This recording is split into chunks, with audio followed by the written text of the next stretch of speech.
맨체스터 시티가 드디어 손흥민 영입에 성공하며 공식 홈페이지를 통해 손흥민과의 계약이 오늘 아침 완료되었습니다. 라는 발표를 내놓았습니다.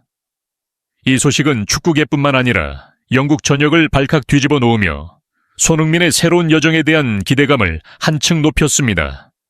맨시티는 이번 계약을 통해 손흥민에게 역대급 연봉을 제공하며 그가 팀에 미칠 영향을 크게 기대하고 있습니다.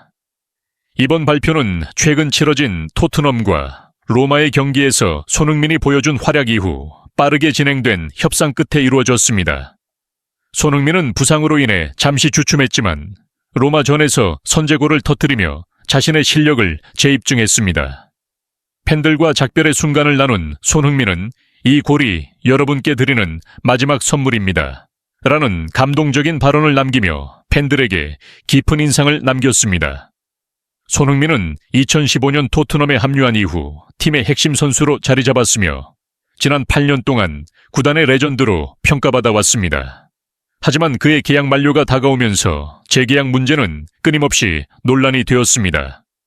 손흥민은 여러 차례 토트넘에 대한 충성심을 강조하며 재계약 의지를 밝혔지만 구단은 그의 나이와 부상 이력을 이유로 소극적인 태도를 보였습니다. 더불어 구단 회장 다니엘 레비는 재정적인 이유를 들어 고액 계약에 난색을 표하며 팬들의 비판을 받았습니다.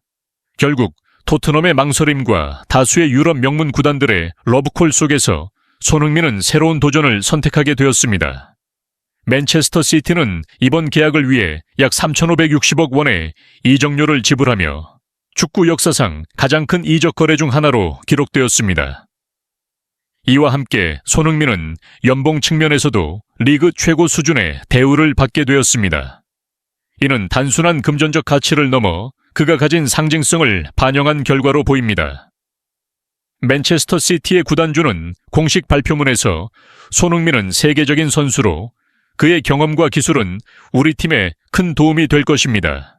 그의 합류는 우리 팀의 목표 달성에 중요한 한 걸음이 될 것이라 확신합니다.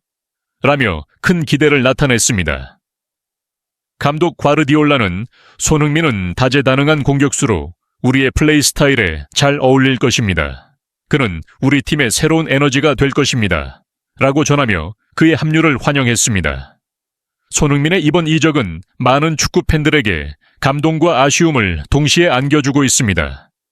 특히 토트넘 팬들은 구단의 대처에 불만을 표하며 손흥민은 우리가 가진 최고의 레전드였다. 구단의 이기적인 태도가 그를 떠나게 만들었다. 는 의견을 강하게 내비치고 있습니다. 반면 맨시티 팬들은 그의 합류를 열렬히 환영하며 새로운 시즌에 대한 기대감을 높이고 있습니다.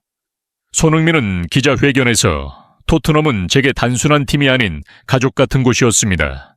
하지만 새로운 도전이 필요하다고 느꼈습니다. 맨체스터 시티에서 또 다른 최고의 순간을 만들고 싶습니다. 라며 소감을 밝혔습니다. 그는 이어 토트넘 팬들께 감사드리며 항상 여러분을 응원하겠습니다. 라는 작별 인사로 기자회견을 마무리했습니다. 이번 손흥민의 이적은 단순히 선수의 이동을 넘어 축구 전반에 큰 반향을 일으키고 있습니다. 그는 이제 맨체스터 시티에서 새로운 목표를 향해 달려가며 또 다른 전설을 써내려갈 것입니다. 그의 여정이 앞으로 어떻게 전개될지 전 세계 축구 팬들의 시선이 집중되고 있습니다. 남아있어 충분히 역전의 기회를 잡을 수 있을 것으로 보입니다. 이날 경기에서 손흥민은 왼쪽 측면 공격수로 선발 출전하며 경기 초반부터 팀의 공격을 이끌었습니다. 경기 시작 5분 만에 파페 마타르 사르가 페널티 박스 안에서 상대 수비수의 파울을 유도하며 페널티킥을 얻어냈고 키커로 나선 손흥민은 침착하게 골망을 흔들며 선제골을 기록했습니다. 이 골은 손흥민의 올 시즌 유로파리그 첫 골이자 시즌 4호 골로 토트넘 팬들에게 큰 기쁨을 안겼습니다. 토트넘은 전반 20분 에반 은디카의 동점골을 허용하며 균형을 잃었지만 다시 주도권을 잡기 위해 노력했습니다. 전반 33분에는 미드필더로 포지션을 변경하며 팀 안정을 더하고 있던 데얀 클루셉스키가 멋진 패스를 제공했고 이를 받은 브레넌 존슨이 골망을 흔들며 토트넘이 다시 2대1로 앞서게 됐습니다. 토트넘은 이 득점으로 전반전을 리드하며 마칠 수 있었습니다. 후반전에서도 토트넘은 주도권을 쥔 듯 보였습니다. 후반 23분에는 브레넌 존슨과 사르를 빼고 제임스 매디슨과 이브 비수마를 투입하며 수비와 중원을 강화하려는 전략을 펼쳤습니다. 이어 후반 32분에는 손흥민과 로드리고, 벤탄쿠르를 교체하며 루카스 베리발렌티노를 투입했으나 불안정한 모습을 보였고 결국 추가 시간에 마츠 후멜스에게 동점골을 허용하며 승리를 눈앞에서 놓치고 말았습니다. 경기 종료 후 토트넘의 전술과 선수 교체에 대해 비판의 목소리가 나왔습니다.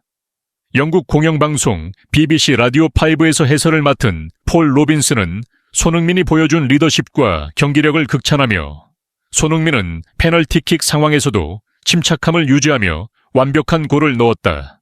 그는 주장으로서 그라운드 위에서 진정한 리더 역할을 했다. 라고 평가했습니다. 그러나 무승부로 경기가 종료된 후에는 토트넘 선수들은 이번 경기를 통해 자신들의 경기력을 반성해야 한다. 오늘 경기에서 조직력과 리더십이 부족했다. 라며 손흥민의 조기 교체가 패착이었다는 의견이 간접적으로 제기되었습니다. 이날 손흥민은 슈팅 3회, 드리블 돌파 2회, 키패스 2회, 패스 성공률 81%를 기록하며 경기 전반에 걸쳐 중요한 역할을 했습니다. 축구 통계 업체 푸마는 손흥민에게 토트넘 내 최고 평점인 8점, 2점을 부여하며 그의 활약을 인정했습니다. 또 다른 통계 업체 소파스코어 역시 7.3점을 부여하며 손흥민을 팀 내 최고의 선수로 선정했습니다. 하지만 런던 기반의 축구 전문 매체 풋볼 런던은 6점을 부여하며 종종 위협적이었다. 완벽한 컨디션은 아니었다. 라는 평가를 내놓았습니다. 결국 토트넘은 손흥민의 선제골과 브레넌 존슨의 추가골에도 불구하고 경기 막판 동점골을 허용하며 아쉬운 무승부로 경기를 마무리했습니다.